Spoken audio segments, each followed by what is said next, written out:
PST plus उल्जुल आल्दा र मोरुदा बारे पढ्नु है। उल्जुल आल्दा मोरुदाको चाहिँ खास अर्थ चाहिँ के हो त भन्दाखेरि कुनै काम गर्ने तरिका आउनु नआउनु भन्ने बुझाउँछ। यदि कुनै काम गर्ने तरिका आउँछ भन्दाखेरि चाहिँ त्यसको चाहिँ क्षमता भएकोलाई बुझाउँछ भने कुनै काम गर्ने तरिका आउँदैन भन्दाखेरि चाहिँ क्षमता नभएकोलाई बुझाउँछ। यही क्षमता नभएकोलाई बुझाउँछ। ओके ल यहाँ पनि एकचोटि हेरौँ। यसले काम कसरी गर्ने थाहा छ छैन वा त्यो काम गर्ने क्षमता छ वा छैन भन्ने व्यक्त गर्दछ। यसले काम कसरी गर्ने थाहा छ छैन वा त्यो काम गर्ने क्षमता छ छैन भन्ने कुरा व्यक्त गर्दछ। PST को अन्तिम अक्षर अब कन्सोनेन्ट इन्डिङ छ भने चाहिँ उल्जुल आल्दा मोरुदा अक्षरले भोवल इन्डिङ छ भने चाहिँ अथवा ल पश्चिम छ भने चाहिँ रिउजुल आल्दा मोरुदा प्रयोग हुन्छ। ओके ल अब यो चाहिँ हुन त यो पनि क्षमता भन्ने तरिका मात्रै फरक हो तर यो पनि क्षमता व्यक्त गर्दाखेरि चाहिँ प्रयोग हुन्छ नि। ल एक किताबमा हामीले यो पनि लेख्दैछु स्टेम इन्डिङ्स इन भोवल भनेको चाहिँ भोवल इन्डिङ हो यो। भोवल इन्डिङ र अर्को चाहिँ ल हैन ल पश्चिम हुँदाखेरि चाहिँ के गर्ने त भन्दाखेरि रिउजुल आल्दा मोरुदा भन्ने चाहिँ हुन्छ। जस्तै फोनेडामा चाहिँ यहाँ भोवल इन्डिङ भयो नेमा टुङ्गिएको छ हैन। नेमा टुङ्गिएकोले चाहिँ भोवल इन्डिङ हुँदाखेरि चाहिँ के हुन्छ त यो ल चाहिँ यहाँ मुनि आउँछ फोनेजुल आल्दा मोरुदा भन्न सकिन्छ। जस्तै पठाउने तरिका आउँछ अथवा आउँदैन भन्ने कुरा हुन्छ है त। त्यस्तै अर्को यहाँनिर चाहिँ के हो त कन्सोनेन्ट इन्डिङको कुरा छ। कन्सोनेन्ट इन्डिङ हुँदाखेरि चाहिँ के राख्ने त उल्जुल आल्दा मोरुदा प्रयोग गर्ने रहेछ। जस्तै यहाँ इप्तामा चाहिँ उल्जुल आल्दा मोरुदा प्रयोग गर्दाखेरि चाहिँ तपाईँको के हुन्छ त यो इबुल गर्नुपर्छ के यहाँनिर चाहिँ यो जोड्नुपर्छ इबुल भयो। त्यसपछि इबुल्जुल आल्दा मोरुदा इबुल्जुल आल्दा भन्दाखेरि चाहिँ लगाउने तरिका थाहा हुनु भन्ने अर्थ हुन्छ भने मोरुदा भन्दाखेरि चाहिँ थाहा नहुनु भन्ने बुझिन्छ। ओके बुझ्नुभयो नि। लगाउने तरिका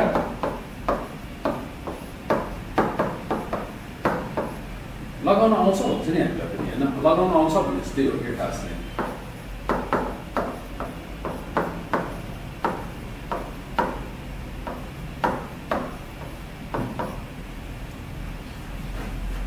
जस्तै अर्को फोनेडा पनि फोनेजुल आल्दा मोरुदा भने चाहिँ के हुन्छ त पठाउने तरिका आउनु नआउनु है पठाउने तरिका आउनु नआउनु अथवा पठाउन आउँछ भन्छ नि। है जस्तै पार्सल पठाउन आउँछ भन्दाखेरि चाहिँ हामीले यो त सोफोरुल फोनेजुल आरायो भन्न सकिन्छ। सोफोरुल फोनेजुल आरायो। ओके ल अब यो चाहिँ यसलाई चाहिँ म फेरि तपाईँलाई चाहिँ अब व्हाइट बोर्डमा लेखेर फेरि बताइदिन्छु है त। ल अब यहाँनिर हेरौँ एकचोटि PST प्लस एउटा चाहिँ उल भन्ने छ है। अर्को चाहिँ रिउल। यो त सबैलाई आउँछ होला। उल चाहिँ तपाईँको कन्सोनेन्ट इन्डिङ हुँदाखेरि प्रयोग हुन्छ भने रिउल चाहिँ अथवा ल चाहिँ भोवल इन्डिङ हुँदाखेरि प्रयोग हुन्छ है अथवा ल पश्चिम हुँदाखेरि प्रयोग हुन्छ। यो चुलले चाहिँ के हुन्छ कुनै तरिका भन्ने अर्थ चाहिँ बुझाउँछ भने यहाँ आल्दाले चाहिँ थाहा हुनु अथवा मोरुडाले चाहिँ थाहा नहुनु भन्ने हुन्छ कि बुझ्नुभयो है। आल्दा भयो यहाँ मैले दुईवटा लेख्न लागेको थियो PST प्लस तपाईँको उल अथवा रिउल गरौँ होइन। त्यसपछि जुल मोरुदा भन्ने हुन्छ है।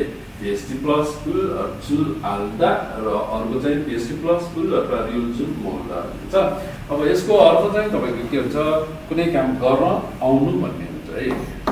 म गर्न भनेपछि यहाँ तरिका होइन तरिका आउनु भन्ने अर्थ लाग्छ।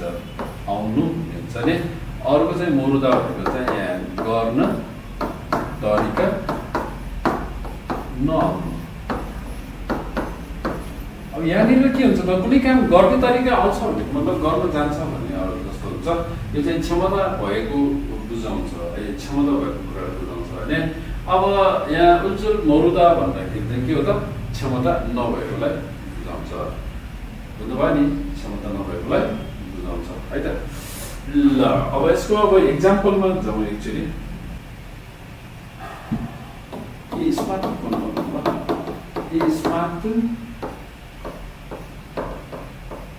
यी स्मार्टफोन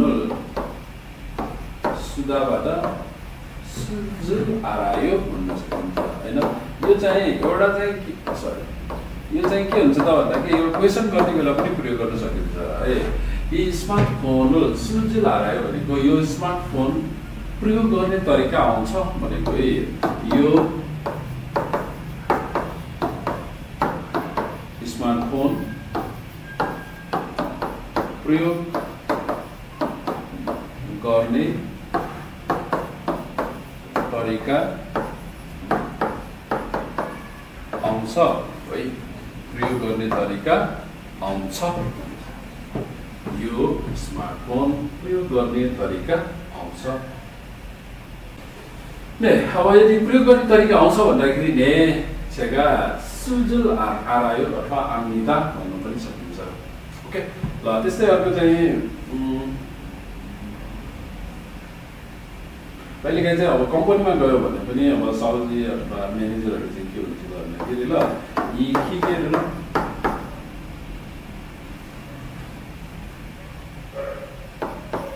खिगेरहरू छाक्टोङ आधा भन्छ है छाक्टोङ आधाहरूको चाहिँ सञ्चालन भन्छ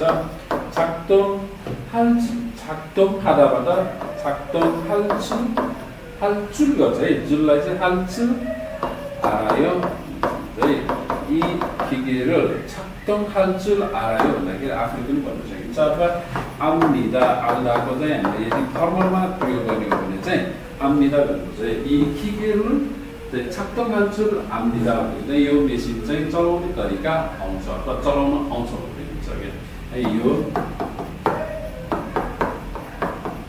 मेसिन चलाउन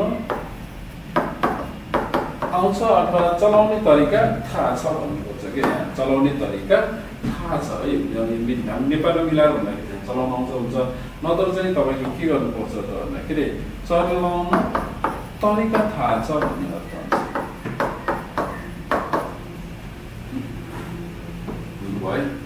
ल यसमा चाहिँ हामीले के खिगेर छाक्टो खाल्छु इस्सय भन्न पनि सकिन्छ नि होइन अब हिजो हामीले पढेको चाहिँ त्यही हो नि खिगेर छाक्टो खाल्छु इस्सय भनेको चाहिँ यो मेसिन सञ्चालन गर्न सक्छु भन्ने अर्थ हुन्छ नि अब आज चाहिँ यो मेसिन चलाउन आउँछ भन्दाखेरि चाहिँ व्याकरण चाहिँ अलिकति फरक हुन्छ ओके ल एकचोटि सार्नुहोस् ल है ओके ल अब अलिकति अर्को दुईवटा इक्जाम्पल म लेखिदिन्छु है अर्को एउटा चाहिँ के छ त भन्दाखेरि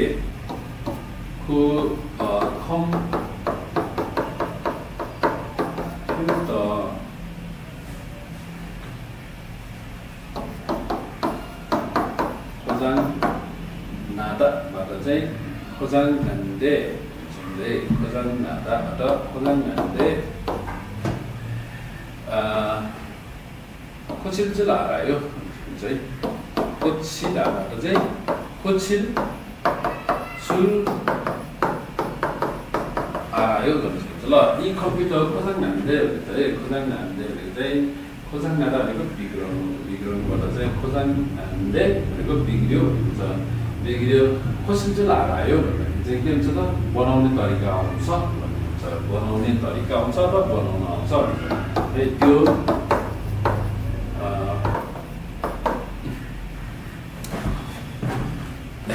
ल अब अर्को एउटा लास्टमा लेखिदिन्छु ल छेगा हाङ्गुरु होइन हाङ्गुरु छ हाङ्गुरु एकता पढ्नुबाट इल्गुल हुन्छ है फाँची भएको सिङ्गल आउँछ इल्गुल सुल आयो गर्न सकिन्छ ल छेगा हाङ्गुरु इल्गुल आयो भने चाहिँ मैले कोरियन अल्फाबेट पढ्न सक्छु मैले आउँछ भन्ने अर्थ लाग्छ ल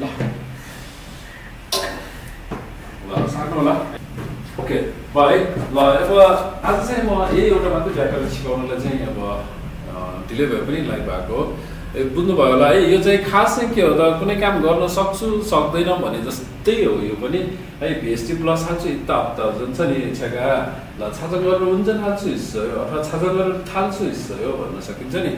त्यस्तै 제가 자전거를 탈 줄 알아요 भनेको पनि उस्तै हो के, मैले साइकल चलाउने तरिका थाहा छ अथवा चलाउन आउँछ भनेको पनि एउटै कुरा हो के, तर भन्ने तरिकामा त फरक हो हैन। त्यही अनुसार चाहिँ अब व्याकरणहरू चाहिँ फरक फरक हुन्छ हो। भाषामा चाहिँ अब भन्ने तरिका फरक हुन्छ, व्याकरण चाहिँ फरक हुन्छ, त्यति मात्रै कुरा हो।